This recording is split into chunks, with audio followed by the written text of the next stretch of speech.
Bernard Arnault, le PDG de LVMH, la marque qui habille Brigitte Macron, possède Les Échos et Le Parisien. Pierre Berger est un des premiers mécènes du candidat Macron, partagé avec Mathieu Pigasse et Xavier Niel, le quotidien Le Monde, après une vente organisée par le banquier d'affaires Emmanuel Macron. Patrick Drahi, dont le banquier Bernard Mourad est un proche d'Emmanuel Macron, a quant à lui racheté au fur et à mesure RMC, BFM, L'Express et Libération. Ils ont leurs médias. Alors soutenez le vôtre, soutenez TV Liberté. TV Liberté, nous, c'est vous.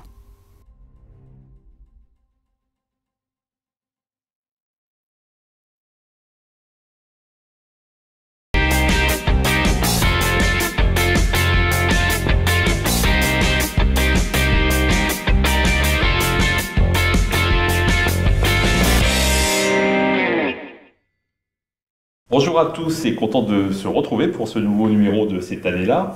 Donc au sommaire de ce numéro 9, 2012 pour la sortie du livre de Richard Millet, Langue fantôme, suivi de l'éloge littéraire d'Anders Breivik.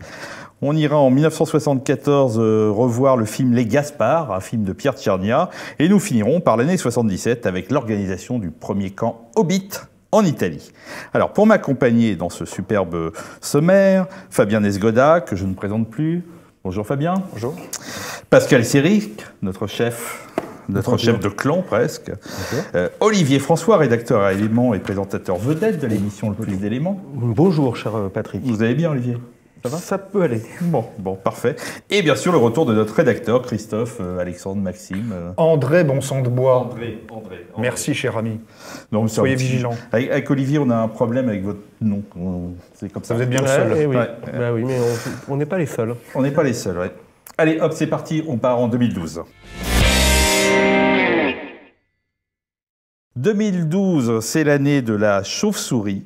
Ouais. Proclamée à l'initiative de la Convention de la conservation des espèces migratrices d'animaux sauvages.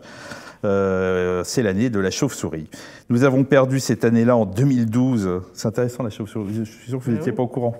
Non. Voilà. Ben, chaque année, il y a un animal qui est, et cette année-là, c'est Batman, hein, c'est la chauve-souris. On a perdu en 2012 l'auteur de BD Jean Giraud. Hein. Rappelez-nous les... C'est Moebius. C'est Moebius. Ah oui, Moebius. Formidable. Moebius, voilà. Ray Bradbury, l'auteur de science-fiction, le cinéaste Chris Marker, pour ceux qui... voilà. Et bien sûr, notre maître à tous en télévision, Jean-Claude Delarue. Jean-Luc. C'est pas Pour ma part, j'étais... Jean-Luc Delarue, celui qui faisait les émissions de... Ouais, mais ça, Dimanche, Christophe, vous n'êtes pas bon en télé.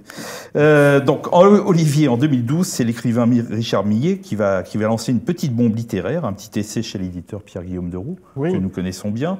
Ce petit essai s'appelle Langue fantôme, mais c'est surtout suivi de Éloge littéraire d'Anders Breivik. Alors, je pense que c'est le titre qui a été le plus commenté en littérature, parce que quasiment personne ne l'a lu. Sans souvent que les gens lisent ce livre, où Millet ne défend évidemment ni les actes ni Anders Breivik, il s'interroge sur ces actes, et surtout il se livre à une critique de la société multiculturelle, multiraciale, mais ce qu'il avait déjà fait auparavant d'ailleurs, hein, dans plusieurs de ses livres. Millet, depuis le milieu des années 2000, affirmait des thèses, en tout cas, qui s'opposaient non seulement à une certaine littérature monde, une certaine littérature sous perfusion et sous influence américaine, où on racontait tout et n'importe quoi, on s'enrobait dans des bons sentiments, et puis aussi une inquiétude devant l'effondrement. Lui qui avait enseigné longtemps, avait été professeur dans l'éducation nationale, une inquiétude devant l'effondrement de la langue française, de la langue, devant l'espèce aussi de narcissisme inversé, de cette haine de soi que promeuvent un certain nombre d'intellectuels post-européens, en quelque sorte. Donc il était dans la ligne de mire, et évidemment, Éloge d'Anders Breivik a été une manière pour que les chiens se jettent contre Richard Millet. Mais ce qui m'a beaucoup marqué, c'est ce qu'il faut retenir de cette affaire après celle qui avait frappé Renaud Camus quelques années avant. Mais celle de Richard Millet, c'est quand même la première fois, une des premières fois, après Renaud Camus, qu'on avait une pétition. Avant, les pétitions, c'était pour réclamer des libertés, ou pour réclamer la libération d'un prisonnier politique. Et aujourd'hui, nous avons des gens qui pétitionnent pour exiger l'interdiction, pour exiger l'exclusion. Donc c'est tout à fait inédit. Et de ce point de vue, les affaires Renaud Camus et Millet, qui sont sous certains aspects assez proches, et dont les œuvres d'ailleurs sont proches, même si elles ont des directions différentes, sont assez éloquentes du climat intellectuel absolument terrible qui pèse aujourd'hui sur la France, où on a une pauvre Annie Ernaux qui fait du lobbying, excusez-moi d'employer ce terme-là. On va peut-être parler, parce que c'est la première fois, moi j'avoue que, n'étant pas un grand littéraire, je ne connaissais pas Annie Ernaux. Oui. Je pense que personne ne la connaissait. C'est elle qui a... Si, elle était connue. Elle était connue dans la littérature fémeline, j'allais dire féminine, mais je préfère faire une référence à Proudhon, fémeline. Voilà, qui va lancer une tribune, qui va être signée par Tahar Ben-Jelloun, qui va être signée par un certain nombre de personnes, dont je ne me rappelle plus le nom. Ne nous occupons pas d'ailleurs des gens, une centaine d'écrivains. Évidemment, Millet ayant aussi une position importante à Gallimard, il y avait des règlements de compte avec des arrière-pensées. Et aussi parce que Millet écrase, à mon avis, par son talent et l'ampleur de son œuvre, un certain nombre de petits écrivains de second ordre.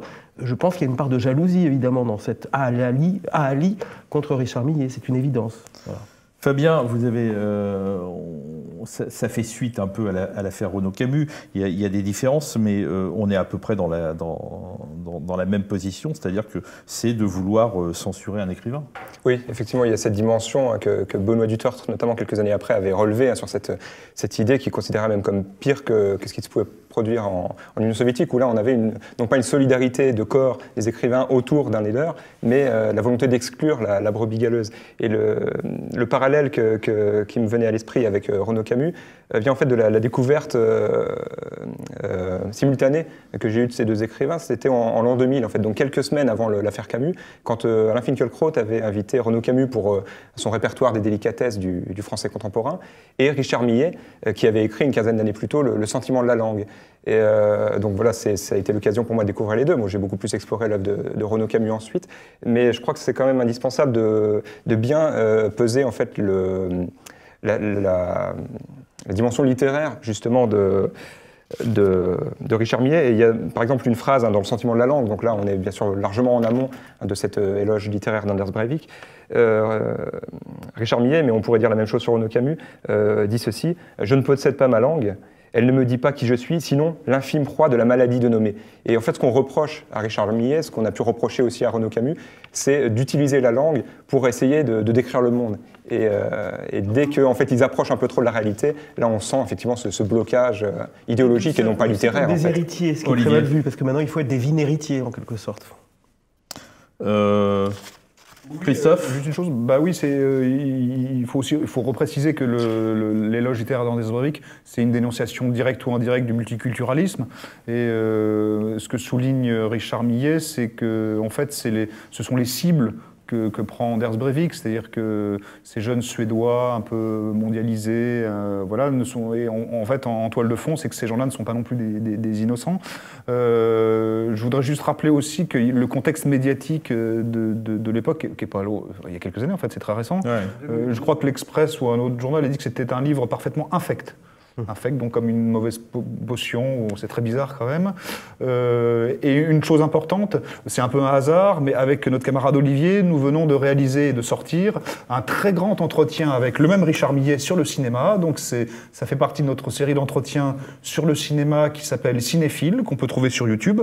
Ça sera renseigné dans le numéro actuel d'Éléments. Voilà. Donc un grand cinéphile qui doit être pas loin d'être peut-être le 10e ou 8e, je ne sais plus. Ouais. Donc un grand entretien très long de Richard Millet qui nous parle de sa passion pour le cinéma. Et effectivement, il a des goûts parfois inattendus. Et c'est un entretien que j'invite tout le monde à découvrir, qui est vraiment formidable. Voilà. Bon, ben voilà, je pense qu'on a fait un peu le tour. En tout cas, on vous conseille de relire ce et de lire l'œuvre romanesque de Richard Millet. L'œuvre romanesque. Et effectivement, en tout cas, ce qui est la gloire des pires. La chose que sont arrivées, et c'est ça peut-être la chose la plus grave, c'est que Richard Millet a bien perdu son poste chez Gallimard et qu'on a quasiment voulu l'interdire d'écrire. C'est peut-être l'une des choses les plus affolantes qu'on ait vues en ce début de siècle. Alors, on va aller un peu plus loin. Maintenant, on va passer à l'année 74 et on va faire une descente dans les catacombes. 1974, c'est la révolution des œillets au Portugal, la fin du régime des colonels et la mort de Juan Perón. En gros, tout va mal Non, je plaisante. On rigole, c'est de l'humour. Hein. Non, il en faudra, car nous allons avoir en 1974 un nouveau président, moderne, très jeune. Ce n'est pas Emmanuel Macron, c'est Valéry Giscard d'Estaing. Hein. Donc, c'était déjà le président le plus jeune de l'époque. Kennedy français. Le Kennedy français, ouais. En 1974, Fabien va sortir un petit film. C'est très marrant parce que j'aurais jamais pensé le mettre au sommaire, et c'est grâce à vous. C'est Les Gaspard de Pierre Tchernia, pas vraiment un grand réalisateur. Il a déjà tourné une petite comédie sympathique qui s'appelait Le Viager, qui est beaucoup plus connue que Les Gaspard. Pourquoi Les Gaspard? Mais avant tout, peut-être l'histoire du film pour que les gens se remettent. Oui, l'histoire et justement l'époque, parce que par rapport au thème, à cette année-là, on est vraiment sur un film qui reflète son époque. Hein. On est quelques mois avant la mort de Pompidou, on est quelques années après les premières tranches de chantier de la Défense, le boulevard périphérique s'ouvre en 73, les voies sur berge la même année, la tour Montparnasse, le trou des Halles après la destruction des pavillons Baltard, et c'est vraiment dans ce contexte-là, d'une sorte de folie urbaine, que s'inscrit Le marais de Paris devait être détruit. Hein, oui. Alors dans le film, on a une caricature avec un magnifique ministre des Travaux publics joué par Charles Denner, qui veut bétonner la Seine pour avoir un axe de circulation, qui veut créer 2 tours symétriques de part et d'autre des tours de Notre-Dame. Et donc on est vraiment là dans le prolongement à l'absurde des projets urbains de l'ère Pompidou. Et Pierre Tchernia réalise ce film, en fait, et écrit ce film avec Goscinny, hein, d'ailleurs, puisque la patte de Goscinny et l'esprit BD est omniprésent, en fait, dans ce film.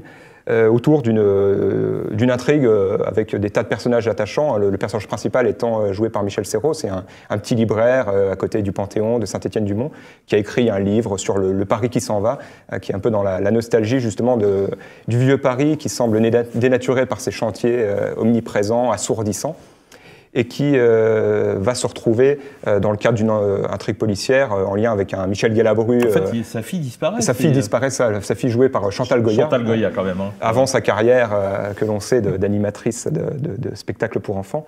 Sa fille disparaît, donc il la recherche avec Michel Galabru, qui est un commissaire, certainement un des meilleurs rôles de Michel Galabru. Et cette enquête va les mener en fait, dans un monde souterrain où vivent des gens qui se définissent eux-mêmes comme des sages qui ont fui les fous qui restent là-haut. Une sorte de communauté un peu contre-culturelle, mélange un petit peu de hippie et puis d'aristocrate nostalgique avec le personnage principal qui est, de cette communauté, Gaspard de Montfermeil, joué par Philippe Noiret, qui règne comme une sorte d'aristocrate sur cette communauté décalée qui fuit une modernité envahissante et qui dénature le Paris qu'ils aiment. Qui fuit, mais il y a un petit côté anarchiste chez eux, c'est-à-dire ils sont prêts à faire sauter des bombes sur le ministère. Oui, ils enlèvent des touristes américains, ils menacent le ministre mégalomane qu'est Charles Denner. Donc on a effectivement ce côté un peu inclassable, parce qu'il y a à la fois de la nostalgie un peu astéриxienne, hein, là on voit donc à nouveau la patte de Goscinny, un côté anarchiste, donc on est dans cette contre-culture assez difficile à définir hein, du début des années 70. Olivier, ça vous dit rien? Malheureusement pas vu ce film, mais ça me tente beaucoup. Alors, Olivier passe son tour. Mais non, je passe pas mon tour parce que je trouve que c'est révélateur de ce grand génie du cinéma populaire français, de ce grand génie critique. Et c'est des films aujourd'hui qu'on aimerait voir davantage. Oui, Christophe joue, oui, c'est Tchernia qui a fait ça. Tchernia avait fait Le Viager, qui était un film très rigolo, sympathique. Très rigolo, il y a une brochette d'acteurs qui sont tellement merveilleux. Il y a Serrault, il y a Galabru, il y a Noiret, il y a Denner, Chantal Goya, qui était magnifique en plus, Chantal Goya. Et alors moi qui suis un pur vieux Parisien, à la rédaction d'Éléments, nous avons la chance d'avoir toutes les régions de France et même d'Europe. Mais moi, je suis quand même un vieux Parisien attaché à Paris. Et dans Les Gaspard de Pierre Tchernia, on voit effectivement les mutations à la fois urbaines et sociales de ce Paris. Et on voit notamment le trou des Halles, qui apparaît dans cette période dans plusieurs films. Donc c'est vraiment presque un témoignage anthropologique et archéologique presque de la ville. Donc on voit le trou des Halles, un peu comme dans le film de Marco Ferreri, Touche pas à la femme blanche, western délirant avec... alors pas les mêmes acteurs, il y a Piccoli et... Mastroianni, je crois. Il y a Piccoli, Mastroianni, il doit y avoir un ou deux acteurs en commun avec ce film de Tchernia, donc on voit aussi, alors que ce sont des comédies populaires d'époque. Il faut quand même expliquer. Touche pas à Femme Blanche, c'est un western. C'est un western, oui. Qui est entièrement filmé dans le trou des Halles de l'époque.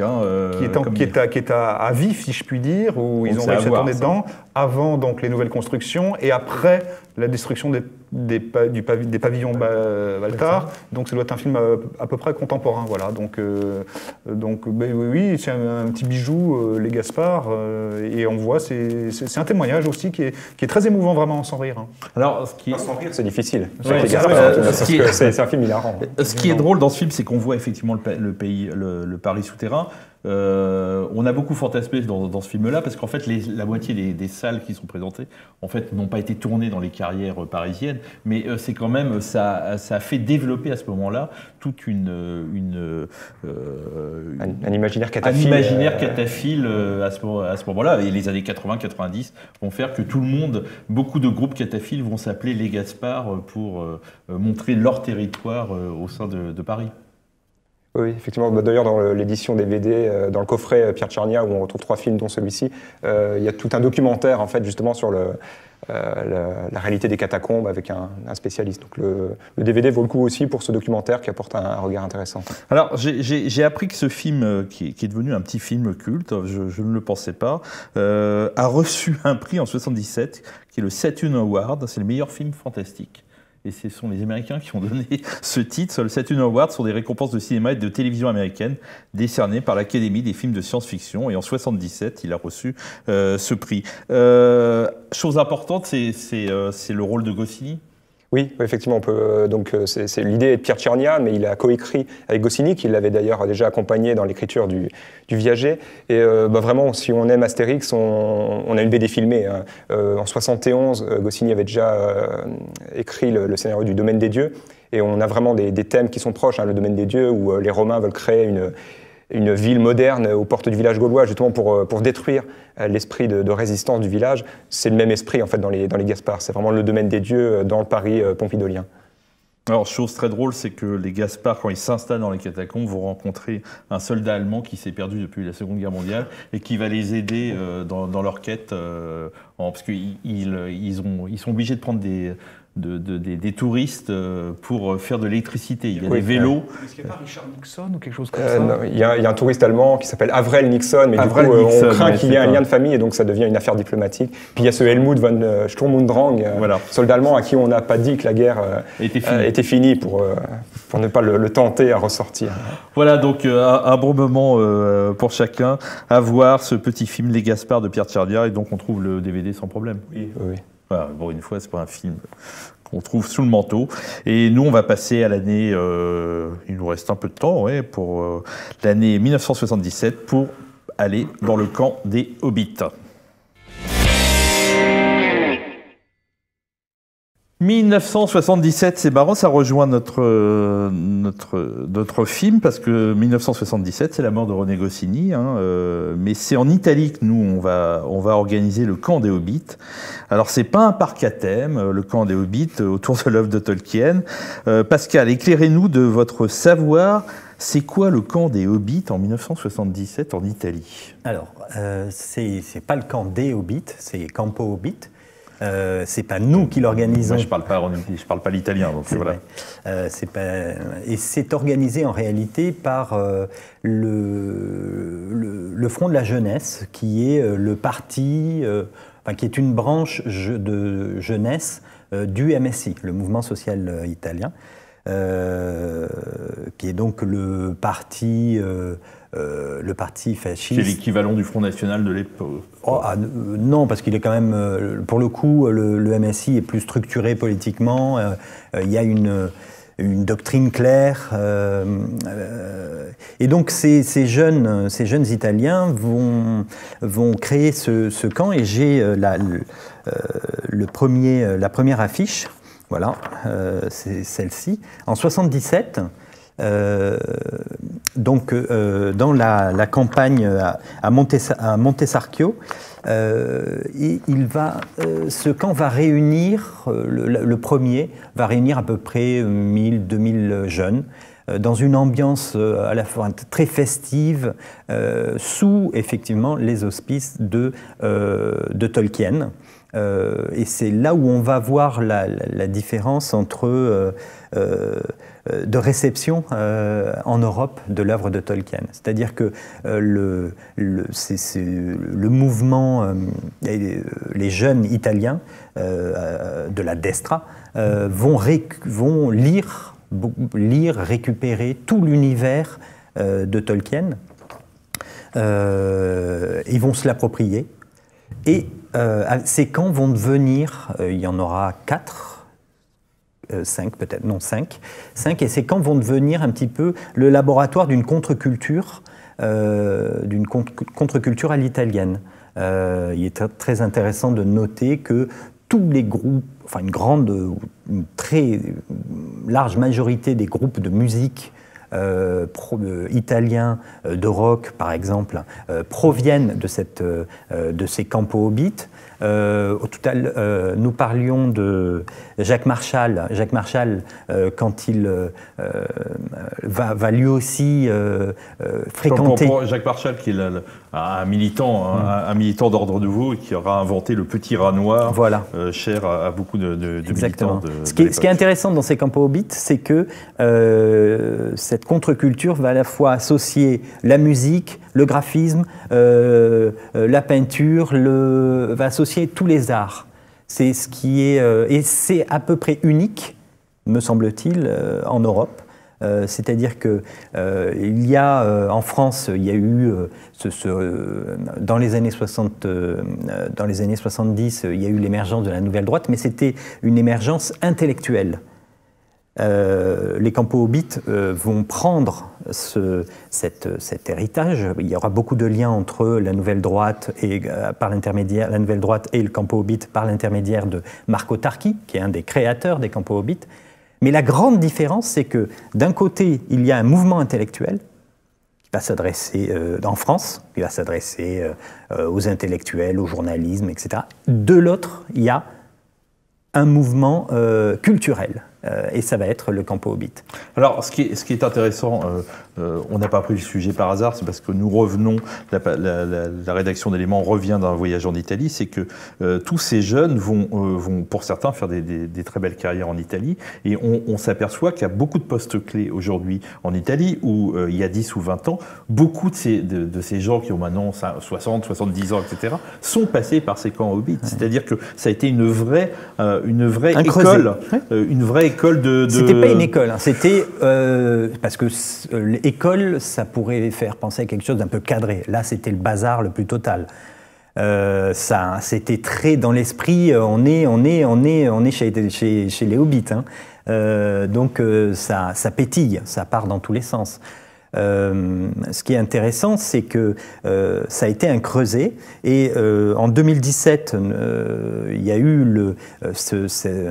donc les 40 ans, les 40 ans du campo hobbit, et Adriano Scianca, qui est le rédacteur en chef de Primato Nazionale, a parlé et qui est souvent critique par rapport à cette époque-là, a parlé à propos des campo hobbits d'une initiative dont tout le monde en Italie, dont beaucoup de gens en Italie ont la nostalgie. Il faut savoir qu'ils ont été beaucoup critiqués, parce que, bien évidemment, pour des militants nationalistes, voir des jeunes partir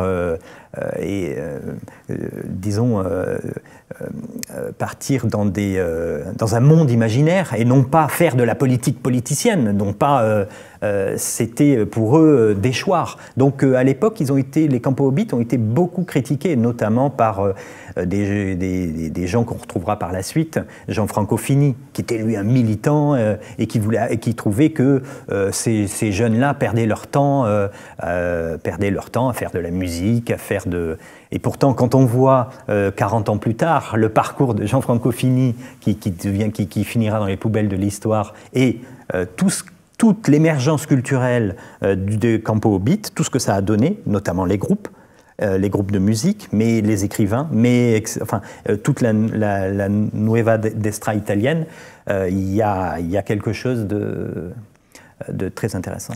Fabien, cette influence... On en parle peu, en fait, de cette influence de Tolkien dans les mouvements de jeunesse et dans les mouvements politiques. En France, elle aura peu peu d'intérêt. Sur les universités américaines, c'est là que dans les années 70, le phénomène Tolkien va arriver. Oui, dès les années 60, parce que c'est vrai que ce camp Hobbit, on ne peut pas trop savoir ce que Tolkien lui-même en aurait pensé, hein, puisqu'il est mort en 73, je pense pas beaucoup à 81 de ans. Oui, on imagine qu'il aurait tiré de la fumée sur sa pipe en fronçant les sourcils, comme à son habitude.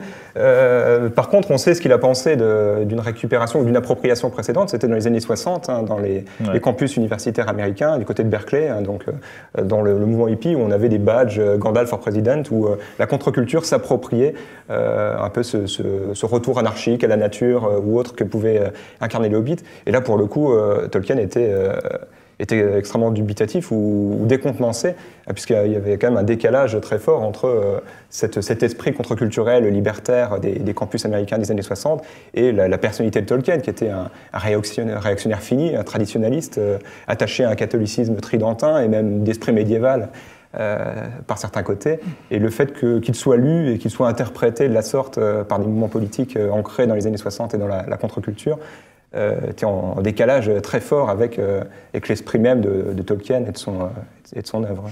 Christophe, Tolkien. Mais non, alors je connais un peu. Je sous-estimais, même ignorais en partie les camps Hobbit en Italie. Et puis Tolkien, je connais assez mal. Comme beaucoup de Français. Ben oui, comme beaucoup de Français. Parce que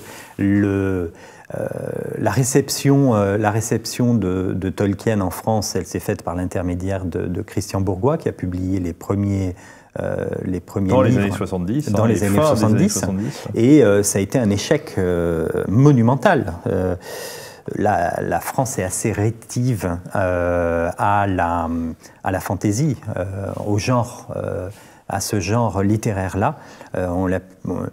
Elle l'a découvert, avec les films. Avec la trilogie. Et surtout les films de Peter Jackson. Oui, tout à fait. Il faut savoir que les premiers à avoir parlé dans un livre, c'est Jacques Berger, dans Le Matin des Magiciens, qui en parle. J'ai même la page 232 du Matin des Magiciens, ce livre qui est une... On va rien dire. Et il y a un article, non, on va rien dire sur le livre, un article de l'essayiste traditionnaliste Julius Evola, qui dans la revue Totalité avait célébré Tolkien en 1981, donc qui a été publié en France dans la revue Totalité. Voilà. Evola et les Campo et Hobbit, l'influence d'Evola, de Tolkien, c'est tout à fait, tout est lié en réalité. Hein. C'est Evola qui amène à Tolkien pour les Italiens en tout cas. Et les jeunes Italiens. Je crois que c'est l'écrivain, vous savez, l'écrivain qui fait ces romans sur les fourmis, là, Bernard Weber. Bernard Weber, qui expliquait qu'il était au Nouvel Observateur à l'époque et que un an avant la sortie du film, enfin, il y avait une annonce que le livre allait être adapté au cinéma. Et quand il a proposé ça en rédaction, il y en a qui ont fait « Ah ouais, ça c'est des trucs de super-héros, c'est des trucs de fachos ». En parlant de Tolkien, voilà, hein, c'est le nouvel Ops de l'époque. Voilà, nous on a terminé notre émission, on se retrouve dans 2 mois, et puis Olivier, on se retrouve dans 1 mois pour... Dans 1 mois, à peu près, pour un plus d'éléments. Pour un plus d'éléments, pour le plus d'éléments. Plus d'éléments, donc dans 1 mois. Bonjour à tous.